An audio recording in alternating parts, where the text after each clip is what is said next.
नमस्कार दोस्तों, स्वागत है आप सभी का यूएस स्टडी 76 पर। तो क्लास अपनी चल रही थी हिस्ट्री की और हिस्ट्री में चल रहा था आधुनिक भारत। तो आधुनिक भारत में आज आप लोगों की चौथी क्लास है। तो आज आधुनिक भारत में पढ़ेंगे भारत में यूरोपियों का आगमन हुआ जो किस तरीके से हुआ और कैसे हुआ। तो देखिए, यूरोपियों का आगमन जो हुआ है भारत में वो पहले से ही होता रहा है, यानी कि भारत का और यूरोप का जो व्यापारिक संबंध था वो पहले से ही यहाँ से व्यापार होता रहा था। लेकिन बाद में क्या हुआ, जो इस तरीके से वास्को डी गामा वगैरह आए और समुद्री मार्गों की खोज करनी पड़ी, उसका पहले चर्चा कर लेते हैं, फिर आगे बढ़ते हैं किस तरीके से इन लोगों ने यहाँ पर अधिकार जमाया, किस तरीके से शासन किया और फैक्ट्रियाँ अपनी स्थापित की। ठीक है, तो देखिए यूरोपीय जो थे वो कौन कौन थे। तो सबसे पहले देखिए, एक तो पुर्तगाली और डच। सबसे पहले कौन आया? पुर्तगाली। फिर कौन आए? डच। फिर आए अंग्रेज, और फिर आए डेनिस, फिर आए फ्रांसीसी। तो पुर्तगाली जो थे वो सबसे पहले आए थे और सबसे बाद में गए थे। ठीक है, जो पुर्तगाली आए थे वो सबसे पहले यहाँ पर आए थे भारत में और सबसे बाद में यहाँ से गए थे। तो अब बात कर लेते हैं यहाँ पर कि भारत तक आने के दो परंपरागत रास्ते हुआ करते थे। पहले जो थे, यानी कि व्यापार हुआ करता था भारत का और यूरोप का, ठीक है, एशिया का, यूरोप का। तो भारत तक आने के दो परंपरागत रास्ते हुआ करते थे। देखो, एक तो हुआ करता था थल मार्ग और एक हुआ करता था समुद्री मार्ग। एक तो बाई रोड और एक बाई ओशियन, यानी कि ठीक है। तो एक तो हुआ करता थल मार्ग, एक हुआ करता था समुद्री मार्ग। तो थल मार्ग जो था वो बाल्कन प्रदेशों से होते हुए हुआ करता था, जैसे कि तुर्की हो गया, ईरान हो गया, इराक हो गया और अफगानिस्तान हो गया। जैसे खैबर और गोमल, ये दर्रे हो गए। यहाँ से जो थे यूरोपवासी या यूरोपीय जो थे वो आया करते थे भारत में। उसके बाद में समुद्री मार्ग में भूमध्य सागर हो जाएगा, लाल सागर हो जाएगा, फारस की खाड़ी हो जाएगी और अरब सागर हो जाएगा। तो यहाँ से ये जो भारत में आया करते थे यूरोपीय। उसके बाद में क्या हुआ, यानी कि भारत में आया करते थे और व्यापार किया करते थे यहाँ आकर। उसके बाद में क्या हुआ वो देखिएगा। तो 1453 में उस्मानी साम्राज्य के सुल्तान ने कुस्तुतुनिया पर अधिकार कर लिया। 1453 में, ठीक है, उस्मानी साम्राज्य के सुल्तान ने कुस्तुतुनिया पर अधिकार कर लिया। और उसके बाद में यूरोप से भारत तक आने के जो रास्ते थे वो बंद कर दिए। यूरोप से जो भारत तक आने के रास्ते थे वो बंद कर लिए। ठीक है, यूरोप से भारत तक के आने के जो रास्ते थे वो बंद कर दिए। उसके बाद में, ठीक है, प्रथम यूरोपी जो आया था वो था 1487 में आया था बार्थोलोमियो डियाज, जो कि दक्षिण अफ्रीका के दक्षिणम बिंदु तक पहुंचा था, जिसको आसान द्वीप कहते हैं, और इसी को इसने नाम दिया था केप ऑफ गुड होप। तो कौन था प्रथम यूरोपी 1487 में? ठीक है, लेकिन ये भारत तक नहीं पहुंचा था क्योंकि ये आसान द्वीप से ही, यानी कि दक्षिण अफ्रीका से ही वापस लौट गया था। लेकिन ये प्रथम यूरोपी माना जाता है जो कि समुद्री मार्ग से खोज करने निकला था 1487 में, बार्थोलोमियो डियाज, जो कि आसान द्वीप तक पहुंचा था दक्षिण अफ्रीका के। ठीक है, और इसी को इसने नाम दिया था केप ऑफ गुड होप।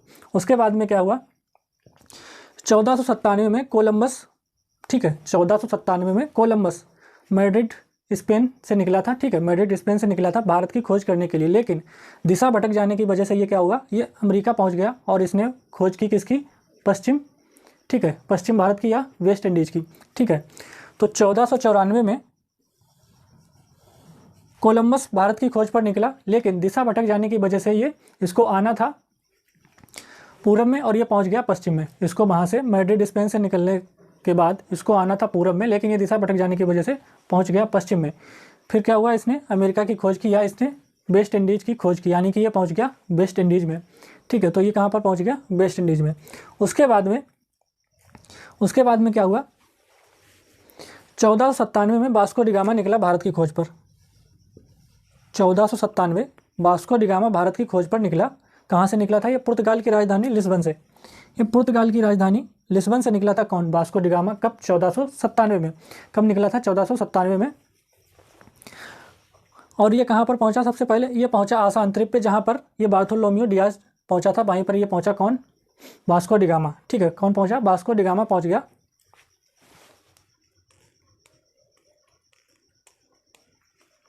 ठीक है, तो भारत आने वाला सबसे पहला पुर्तगाली कौन माना जाता है? Vasco D gamma. तो सबसे पहला पुर्तगाली कौन माना जाता है भारत आने वाला? वास्को डी गामा, जो कि भारत की खोज पर निकला था। कहाँ पर? पुर्तगाल की राजधानी लिस्बन से। और ये वहाँ से पुर्तगाल की राजधानी लिस्बन से और ये पहुँचा कहाँ पर? आसान द्वीप पर। ठीक है, आसान द्वीप पर पहुँचने के बाद ये कहाँ पर पहुँच गया? ठीक है, आसान द्वीप पर पहुँचा। उसके बाद में गुजराती पथ प्रदर्शक, ठीक है, गुजराती पथ प्रदर्शक अब्दुल मनीर की सहायता से 90 दिन की यात्रा पूरी करके ये 20 मई 1498 को कहाँ पर पहुँच गया? कालीकट, केरल पर। वास्को डी गामा भारत की खोज पर निकला था कहाँ से? पुर्तगाल की राजधानी लिस्बन से।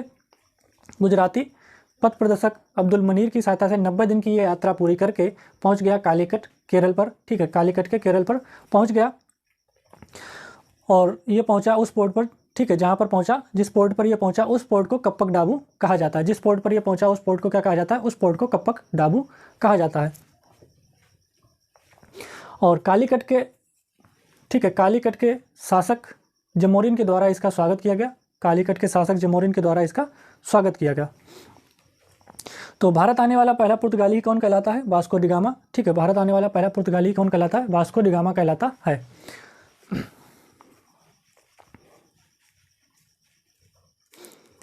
तो इतना हो गया ये यहाँ तक। अब बात कर लेते हैं वास्को डी गामा की, यानी कि पुर्तगालियों की, जो पुर्तगाली आए हैं। तो बात करते हैं पुर्तगालियों की।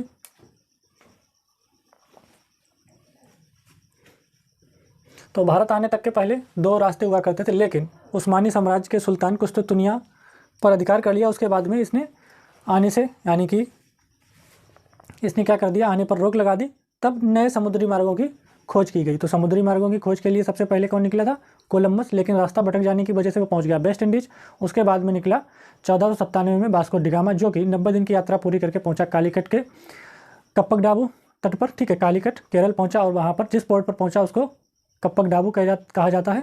और वहीं के कालीकट के ही शासक जमोरिन के द्वारा इसका वहाँ पर स्वागत किया गया। ठीक है, अब आगे बात करते हैं, इसको हटा देते हैं। अब बात करते हैं आगे पुर्तगालियों की। ठीक है, कि किस तरीके से इन्होंने अपना यहाँ पर सिक्का जमाया और किस तरीके से इन्होंने अपनी फैक्ट्रियाँ स्थापित की और किस किस तरीके से इन्होंने राज्य करना स्टार्ट किया। तो अब बात कर लेते हैं। ठीक है, इसको हटा देते हैं।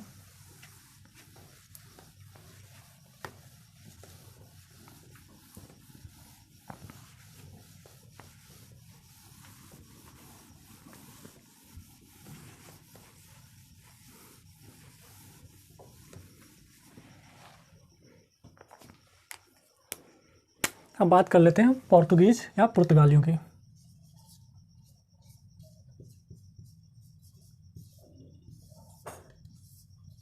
पोर्तुगीज या पुर्तगाली। तो फर्स्ट पुर्तगाली कौन हुआ? तो फर्स्ट पुर्तगाली कौन हो जाएगा? प्रथम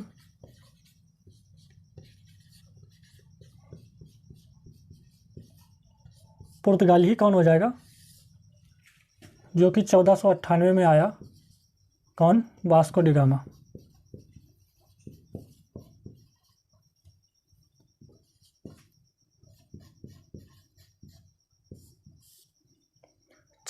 में कौन आया? Vasco D gamma. ठीक है, कौन आया? पहला पुर्तगाली कौन कहलाएगा? वास्को डी गामा, जो कि 90 दिन की यात्रा पूरी करके आया था।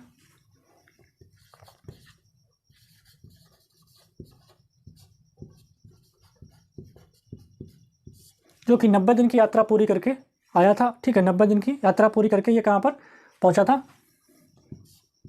कालीकट के कप्पक डाबू तट पर।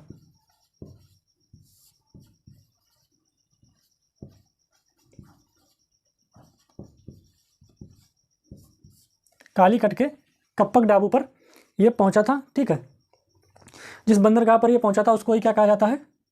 कप्पक डाबू। कालीकट के कप्पक डाबू। और कालीकट के ही, ठीक है, कालीकट के ही शासक के द्वारा या कालीकट के स्थानीय नागरिक के द्वारा इसका वहाँ पर स्वागत किया गया। कालीकट के शासक जमोरिन के द्वारा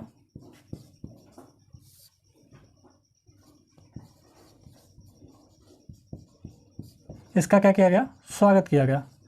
कालीकट के शासक जमोरिन के द्वारा इसका स्वागत किया गया। और जो जिस शिप या जहाज से आया था उस शिप या जहाज का क्या नाम था? जिस शिप या जहाज से आया था उस शिप या जहाज का नाम क्या था? Sao Gabriel. ये याद रखना, साओ गैब्रियल इसके जहाज का नाम था।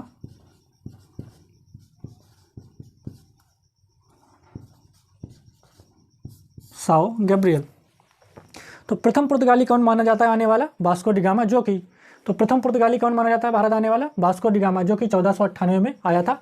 अपनी 90 दिन की यात्रा पूरी करके ये कालीकट के कप्पक डाबू में, ठीक है, पहुंचा था। कालीकट के कप्पक डाबू बंदरगाह पर और वहाँ के शासक जमोरिन के द्वारा इसका स्वागत किया गया था। और ये जिस जहाज या शिप से आया था उस जहाज का नाम था साओ गैब्रियल। तो ये कहाँ से निकला था? पुर्तगाल की राजधानी लिस्बन से निकला था, ये याद रखना। ये जब निकला था पुर्तगाल की राजधानी लिस्बन से, यात्रा इसने अपनी स्टार्ट की थी पुर्तगाल की राजधानी लिस्बन से। ये इतना याद रखना, कहाँ से स्टार्ट की थी? लिस्बन से, ठीक है।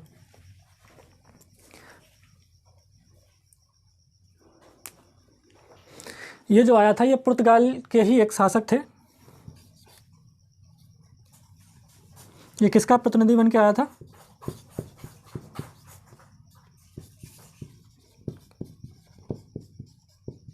पुर्तगाल के शासक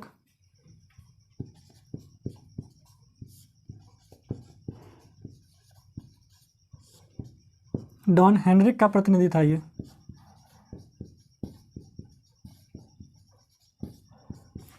ये पुर्तगाल के शासक डॉन हेनरिक का, ठीक है, क्या था? ये प्रतिनिधि था, जो कि ये फेमस था। डॉन हेनरिक ये जो फेमस था हेनरिक द नेविगेटर से, ठीक है। हेनरिक द नेविगेटर के नाम से ये फेमस था। हेनरिक द नेविगेटर के नाम से ये जो फेमस था। तो देखिए पुर्तगालियों का मेन उद्देश्य क्या था?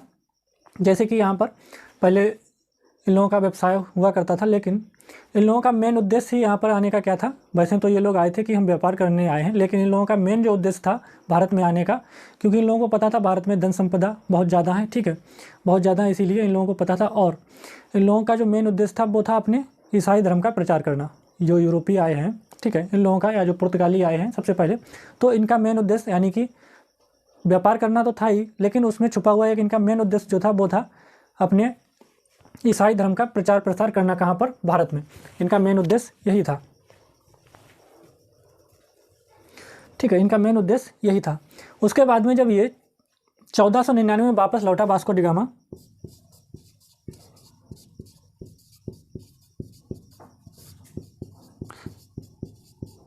वास्को डी गामा जब 1499 में वापस लौटा तो ये अपने साथ क्या ले गया? ब्लैक पेपर यानी कि काली मिर्च अपने साथ ले गया। और जब इसने काली मिर्चों को वहाँ पर पुर्तगाल या यूरोप में यूरोपीय बाज़ार में बेचा तो इसको लगभग 60 गुना ज़्यादा मुनाफा हुआ। यानी कि इसको अपना सारा जो ये यात्रा का जो खर्चा था वो निकाल कर, जो भी इसने खर्चा किया, ठीक है, और खर्चा सब निकाल के, सारा खर्चा निकाल कर इसको 60 गुना मुनाफा हुआ। सारा इसका यात्रा का खर्चा निकाल कर, जहाज़ों का खर्चा निकाल कर, ठीक है, इसको 60 गुना मुनाफा हुआ उसमें, ठीक है। तो इसको क्या हुआ? उसमें 60 गुना मुनाफा हुआ।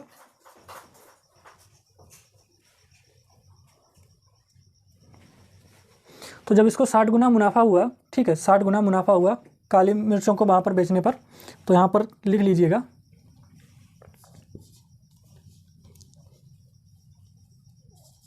यूरोपीय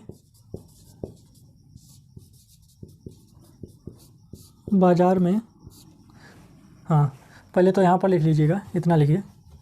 जब ये 1499 में वापस लौटा तो ये अपने साथ क्या ले गया? काली मिर्च वापस लेकर लौटा। काली मिर्च या ब्लैक पेपर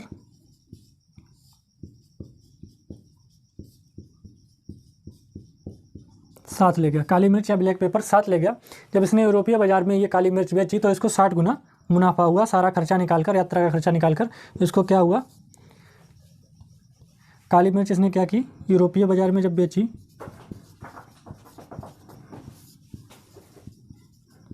यूरोपीय बाज़ार में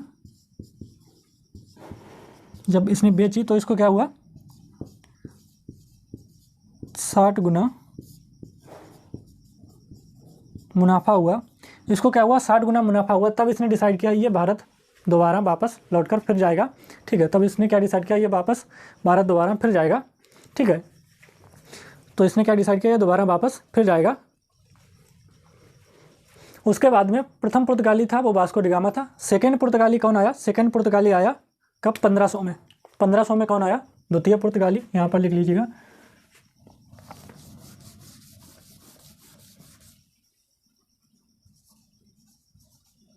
सेकेंड पुर्तगाली।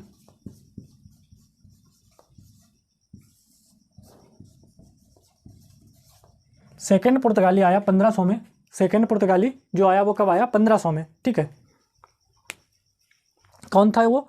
Pedro Alvares Cabral. ठीक है, सेकंड पुर्तगाली कौन था जो 1500 में आया?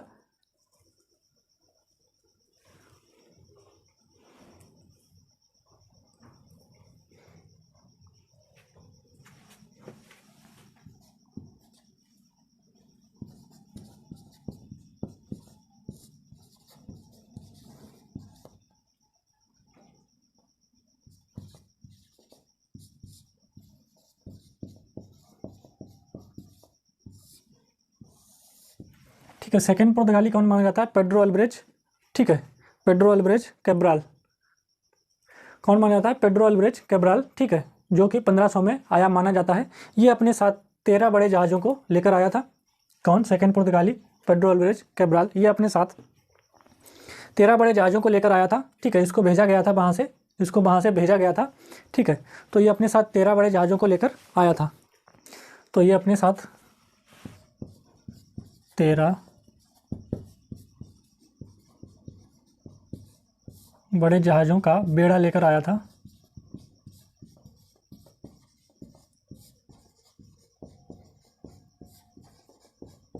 तेरह बड़े जहाज़ों का बेड़ा लेकर आया था और इसने अरबों को पराजित किया। ठीक है, इसने अरबों को पराजित किया। अरब सागर पर उनका अधिकार हुआ करता था। ठीक है, तो इसने अरबों को पराजित किया। ठीक है, अरबों पर आक्रमण करके उनको पराजित किया और इसके साथ इसने क्या किया? कोच्चिन और कन्नौर पर अधिकार कर लिया। कोच्चिन और कन्नौर पर अधिकार कर लिया। कोच्चिन और कन्नौर पर अधिकार कर लिया किसने? पेड्रो अल्वारेज कैब्राल ने। ठीक है, जो द्वितीय पुर्तगाली माना जाता है भारत में आने वाला। और वास्को डी गामा दूसरी बार कब आया? ठीक है, वास्को डी गामा दूसरी बार कब आया? 1502 में। 1502 में वास्को डी गामा पुनः भारत में आया।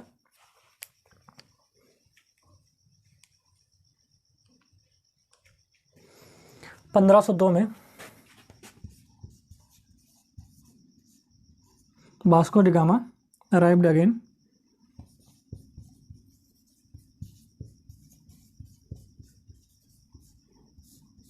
में वास्को डी गामा दोबारा आया। तो 1502 में वास्को डी गामा दोबारा आया। कब आया? 1502 में।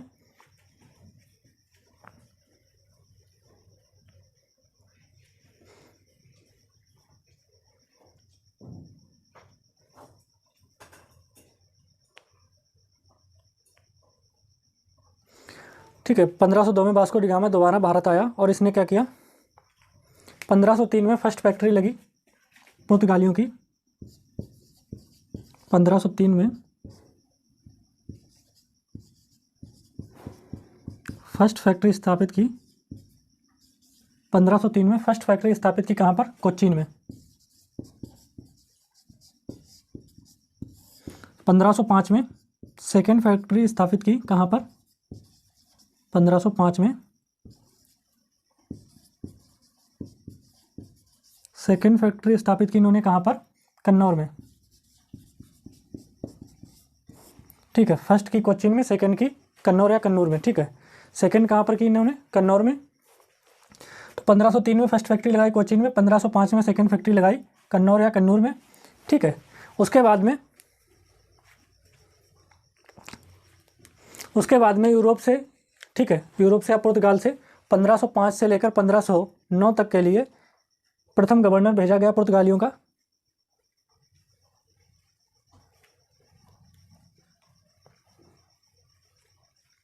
उसके बाद में यहाँ पर देख लीजिएगा प्रथम गवर्नर जो आया,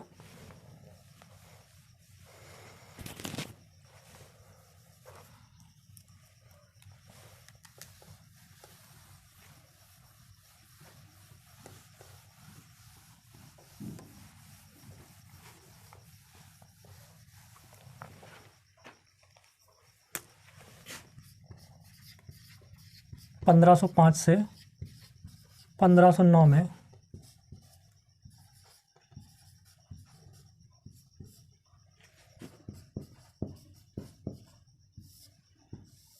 प्रथम गवर्नर आया फ्रांसिस्को डी कौन सा था?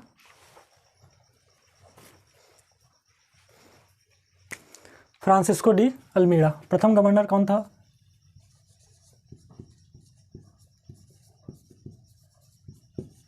फ्रांसिस्को डी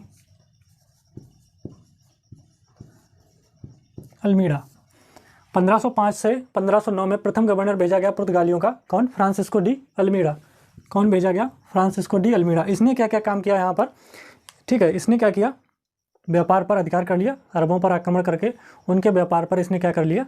अधिकार कर लिया। किसके? अरबों के व्यापार पर इसने अधिकार कर लिया। और उसके बाद में जब इसने अरबों के व्यापार पर अधिकार कर लिया, इसकी यही नीति क्या कहलाती है? Blue water policy. ठीक है, यही इसकी नीति क्या कहलाती है? Blue water policy. ठीक है, इसे अल्मीड़ा की नीली जल नीति कहा जाता है। ठीक है, इसने क्या किया? अरबों के ऊपर या अरबों पर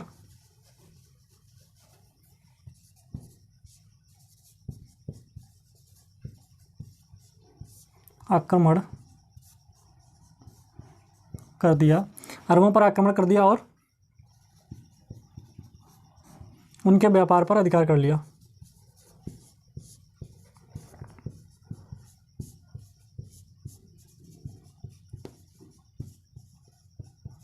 उनके व्यापार पर अधिकार कर लिया, तो यही नीति इसकी क्या कहलाती है? ये जो अरबों पर आक्रमण करके इसने व्यापार पर अधिकार कर लिया, यही इसकी ब्लू वाटर पॉलिसी ऑफ अल्मीड़ा। यही क्या कहलाती है? ब्लू वाटर पॉलिसी ऑफ अल्मीड़ा या अल्मीड़ा की नीली जल नीति। अल्मीड़ा की नीली जल नीति यही कहलाती है ब्लू वाटर पॉलिसी ऑफ अल्मीड़ा या अल्मीड़ा की नीली जल नीति। ठीक है, या अल्मीड़ा की नीली जल नीति कहलाती है। इसके बाद में इसने क्या किया? में अरबों, गुजरात, तुर्की, मिस्र और के बेड़ों को पराजित करके पूरे के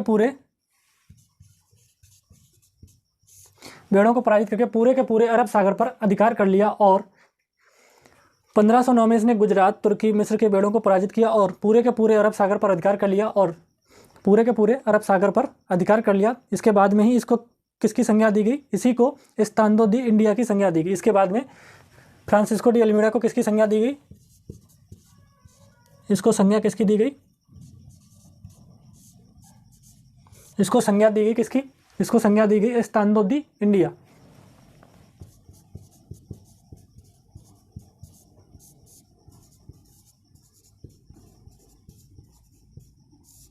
इसको संज्ञा दी गई इस्तांदो डी इंडिया, जो कि क्या है? पुर्तगाली साम्राज्य का नाम है। एक पुर्तगाली साम्राज्य का नाम है इस्तांदो दी इंडिया। इसका ही मतलब क्या होता है? इसका मतलब होता है सागर का स्वामी। अपने आप को इसने क्या कहा? सागर का स्वामी। ये क्या है? पुर्तगाली नाम है और इसका मतलब क्या होता है? सागर का स्वामी।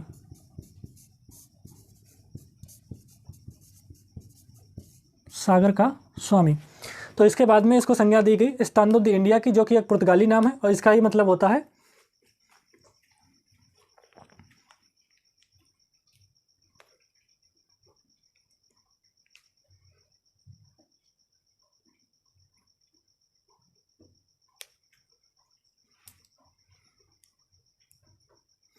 और इसका ही नाम क्या होता है? सागर का स्वामी। ठीक है, जिसका ही मतलब होता है सागर का स्वामी। इसका मतलब क्या होता है? सागर का स्वामी। तो बात कर लेते हैं, प्रथम सबसे पहले खोज किसने की थी? एक बार थोड़ा रिवाइज करते हैं। वास्को डी गामा ने, जो कि 1498 में 90 दिन की यात्रा पूरी करके कालीकट के कप्पक डाबू बंदरगाह पर पहुंचा था। और कालीकट के स्थानीय शासक जमोरिन के द्वारा उसका स्वागत किया गया था। जमोरिन के द्वारा उसका शासक किया गया था। जब वो वापस लौटा तो अपने साथ ब्लैक पेपर या काली मिर्च लेकर गया। जब वो काली मिर्च लेकर गया तो उसको वहाँ पर यूरोपीय बाजारों में बेचने पर उसको वहाँ पर 60% मुनाफा हुआ, या 60 गुना मुनाफा हुआ उसको यूरोपीय बाजारों में बेचने पर। उसके बाद में उसने डिसाइड किया अब वो भारत दोबारा वापस लौटकर फिर जाएगा। फिर वो 1502 में वापस भारत में आया। ठीक है, 1502 में भारत वापस आया। सेकेंड पुर्तगाली जो है वो माना जाता है पेड्रो अल्वारेज कैब्राल, जो कि 1500 में आया। ये अपने साथ 13 बड़े जहाज़ों का बेड़ा लेकर आया व्यापार करने के लिए, ठीक है। इसने अरबों को पराजित किया और कोच्चिन कन्नौर पर अधिकार कर लिया। 1502 में वास्को डी गामा दोबारा आया। 1503 में फर्स्ट फैक्ट्री लगाई कोच्चिन में और 1505 में सेकंड फैक्ट्री लगाई गई पुर्तगालियों की कन्नौर में, ठीक है। फर्स्ट फैक्ट्री लगी कोच्चिन में, सेकंड फैक्ट्री लगी 1505 में कन्नौर में। उसके बाद में पुर्तगालियों के द्वारा एक गवर्नर नियुक्त करके भेजा गया वहाँ से, 1505 से 1509 तक के लिए। जो प्रथम गवर्नर माना जाता है फ्रांसिस्को डी अल्मीडा, इसने अरबों पर आक्रमण किया और उनके व्यापार पर अधिकार कर लिया। इसने क्या किया, अरबों पर आक्रमण किया और उसके व्यापार पर अधिकार कर लिया। इसी वजह से इसी नीति को इसकी क्या कहा गया, blue water policy of Almeida, यानी कि अल्मीडा की नीली जल नीति कहा गया। किसको, अरबों पर आक्रमण किया और उनके व्यापार पर अधिकार कर लिया, ठीक है। ये फ्रांसिस्को डी अल्मीडा की नीली जल नीति कहा जाता है इसी को। उसके बाद में क्या हुआ, 1509 में गुजरात, तुर्की और मिस्र के बेड़ों को पराजित किया इसने और पूरे के पूरे अरब सागर पर इसने क्या कर लिया, कब्जा कर लिया, ठीक है। पूरे के पूरे अरब सागर पर कब्जा कर लिया। उसी के बाद इसको संज्ञा दी गई एस्तादो दी इंडिया की, जो कि एक पुर्तगाली नाम है या पुर्तगाली कंपनी का नाम है, ठीक है। तो इसका मतलब ही क्या होता है, सागर का स्वामी। तो इसने अपने आप को सागर का स्वामी माना है। तो इतना हो गया आज की क्लास में, जो कुछ किया वो हमने यहाँ पर इतना रिवाइज करा दिया। तो आज की क्लास को इतना ही रखते हैं, मिलते हैं अगली क्लास में, ठीक है। तो आज यहाँ पर पढ़ा था फर्स्ट यानी कि प्रथम गवर्नर। कल की क्लास में पढ़ेंगे सेकंड गवर्नर यानी कि द्वितीय गवर्नर, जो नियुक्त करके भेजा गया। कौन सा भेजा गया, ठीक है, द्वितीय गवर्नर जो यहाँ पर नियुक्त करके भेजा गया, उसके बारे में पढ़ेंगे। तो आज की क्लास को इतना ही रखते हैं, मिलते हैं अगली क्लास में। तब तक के लिए आप सभी लोगों का बहुत बहुत धन्यवाद।